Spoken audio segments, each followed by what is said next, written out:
It was all a dream on the scene, making mean. Then I came along and changed everything. From ciphers to diapers, Green jiggly but the thing. grind don't stop. We just got a bigger team. All the way to the top. Mom, what does that mean? The time is now or never. We the are dream team. I'm gonna get paid for this. What's up, guys? It's your girl Lyric Kane, aka Nene, aka whatever it is that you want to call me, back with yet another reaction video. As requested in the comment section underneath one of my other videos, today I will be reacting to Jelly Roll Smoking Section. I've heard 2 other tracks by this dude, and this dude is simply amazing. He's raw, he's passionate, he's bringing the real, and he got some dope messages. So I'm super excited to see what he's brought within this track. You already know the original video link will be in the description box down below, as well as all of my social media links. Make sure that you follow us on IG, Best Friends Since Birth. Also, check out my other page on IG, Lyric Kane Official. Also in the description box down below, you'll be able to find my other YouTube channel. Make sure that you head over there and give me your 2 cents on my music and what I'm doing. I've been at this for quite a while. I'm always giving my 2 cents on somebody else's. It's time for you to give your 2 cents on my music. If you like what you see, get a video a thumbs up. And you might as well subscribe and turn on notifications so that you don't miss out on all of my latest music videos, original songs, cover songs, remixes, challenges, and live performances. With that being said, we about to get right into the video. Let's see what Jelly Roll got for us. I was talking to a guy that I respect dearly the other day, and he told me not to get so distracted fighting the alligators that I forget to clean the swamp. And it took me a second to think about what he was really saying. But he was saying, don't let my problems distract me so much dealing with them, I forget my mission. Hey baby brother, how you doing? The street's still holding. The last time I seen you, you ain't seemed so focused. Can't believe I ain't noticed. I can't believe I missed it. Life been crazy, man. Fast life living while struggling sitting in prison. I'm sitting and tripping, and I'm sitting here wishing that you was sitting here with me, but you're not. I'm all alone, trying to write the song, sipping on some bourbon and blowing a little strong. This is therapeutic music, so I'm taking my time. Figure while I had a second, I would drop you a line. Me and Ray are doing well, man. Don't worry about us. I bet your ass up the chillin', probably rolling the dub. I hope that heaven has a smoking section. Okay, that's different. I hope that heaven has a smoking section. Kind of like Pops who haven't have a ghetto. We're all gone. I hope they got a place that we can blow. I hope that heaven has a smoking section. Hey Mama B, it's been a minute since I mentioned your name, and every hardship is a blessing, and this is the same. It's been 16 years, that doesn't lessen the pain, cause your death was a first-hand lesson on AIDS. I'm just riding through my old neighborhood, reminiscing the life that I was living. Man, I was tripping. I grew up around sinners that was trying to win. People living to die, but they was dying to live. Think about you every now and then. I ride by the crib, call it the crib, but my mother hasn't lived there in years. Meanwhile, my cousin came home from doing a bid, gave the man an iPhone, and he didn't know what it is. Man, was just talking about this in the SBM one.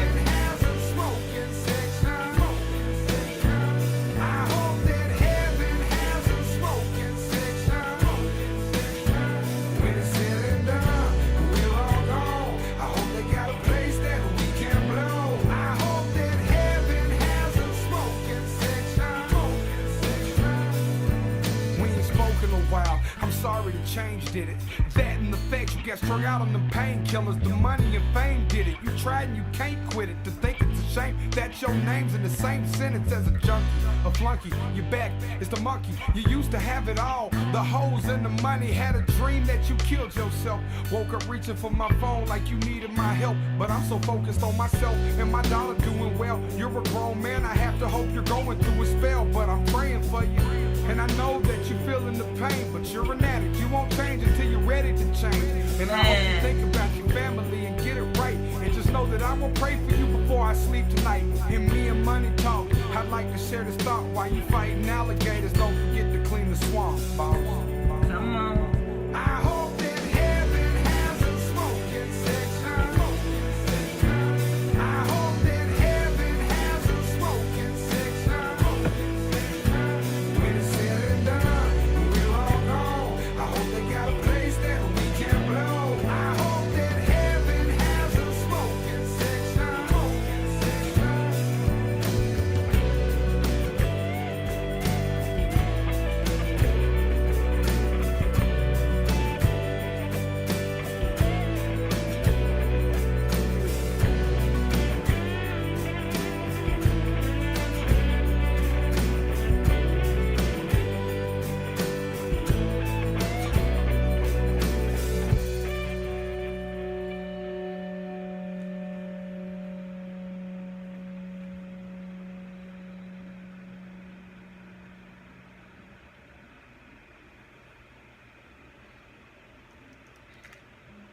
that right there was super dope. Jelly Roll never disappoint.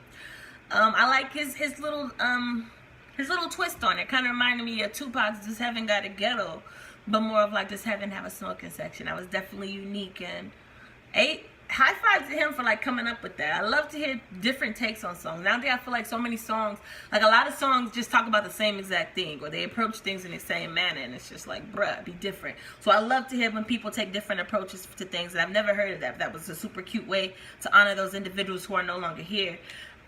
It's crazy how in the SPM video, the video I just did before this one, we were literally, well, I was literally, you guys aren't talking back, but I was literally just ranting about how these people go to jail and they're not being rehabilitated, and they get out and they don't know how to like cope in society because so much things have changed as far as technology, just the way of life and things of that nature.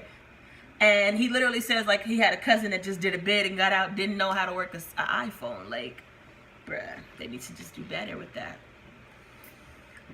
Not saying they need to be teaching niggas how to work iPhones in jail, but there needs to be some kind of middle ground. Like they even have rehabilitation centers, like, but everybody doesn't go to those, if I'm correct. And even if you're in there, it's only like so much that they actually teach you. It's not as hands-on as I think it should be. Of course, these are adults and grown-ups, but a lot of them are still dealing with children mindsets because that's when they were last like free. And then plus, people don't realize most people in jail who do those long bids, it's for something that took place. And of course, they could have been guilty in the situation, but traumatic situations, I was taught in child development, like it plays a part on the brain. So yeah, they might be adults now, but mentally, if this was something that took place back in the day, whatever the reason they're in jail, that traumatic situation could have fucked with like the way that they're coping with life and the way that they're able to like the way they're able to process things. So yeah, definitely they got to change that as a society, man. They got to do something about that. Thought that was crazy how he mentioned his mom. He lost his mom to AIDS, and then he rides past the old house and he calls it the crib, even though she hasn't necessarily lived there in so many years. I know I'm guilty of that. Every house I ever lived in is still my house, in my head at least. Like I drive by, like, hey, that's my house right there. My mom be like, bro, we ain't lived there like years, but in my head it'll forever be my house. So I'm definitely guilty of that. Another thing he mentioned in here was the last guy he mentioned. I'm not sure if that guy was related to him or not. Bruh, I swear, it is this one fly that has been in this room for like 2 weeks, and I can't get it. Whenever I do this video, I use like a light, and he just hums the light, and I'm like swatting at him, and I never catch him.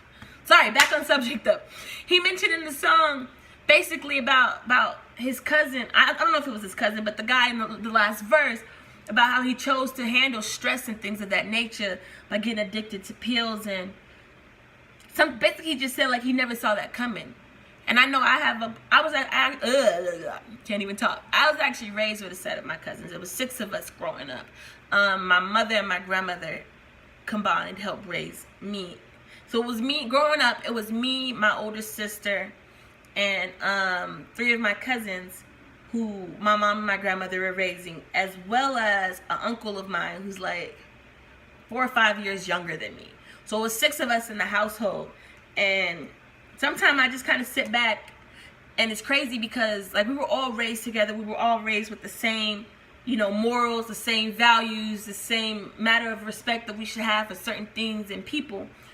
And it's crazy because out of those 6 of us, I am genuinely still only connected to about 3 of them.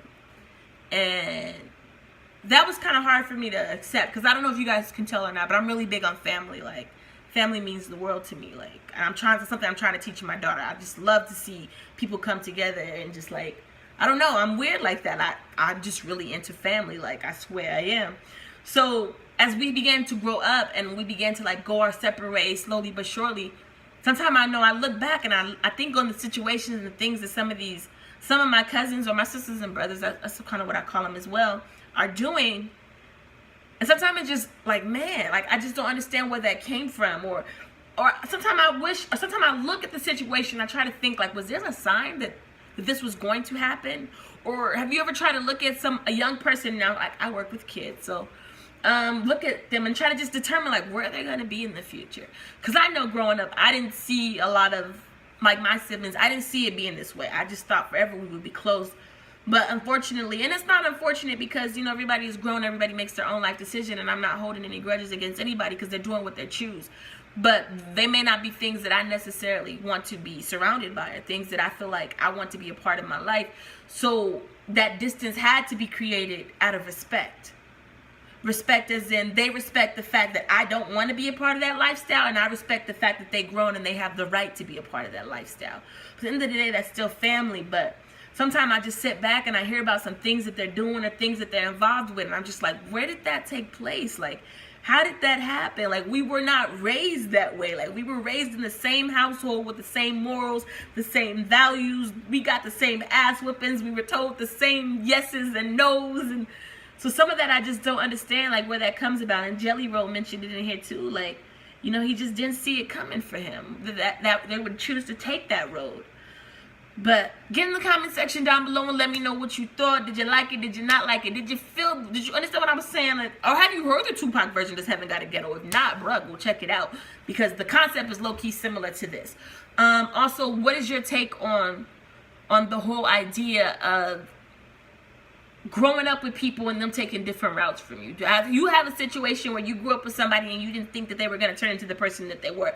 How do you handle it? Like, do you just cut them off completely? Are they still in your lives? Do y'all clash because of that? Is there any level of respect there where you kind of give them that distance, but love them from a distance? There we go. Well, how does that work out? Definitely get in the comments down below and let me know what you thought. I love the joint. Definitely dope. I love the southern twang he always brings to rap. Like, it's not that often that you hear that. And you know, it's crazy because what he reminds me of, the dude he reminds me of is Bubba Sparks. Not by looks or anything like that, but just kind of like the feels that he brings to the track with the southern twang. So definitely get down low and let's chop it up. Tell me what you thought. Did you like it? Did you not? Why or why not? Give this video a thumbs up. Make sure that you subscribe. And until next time, guys, peace out. I'm out of here.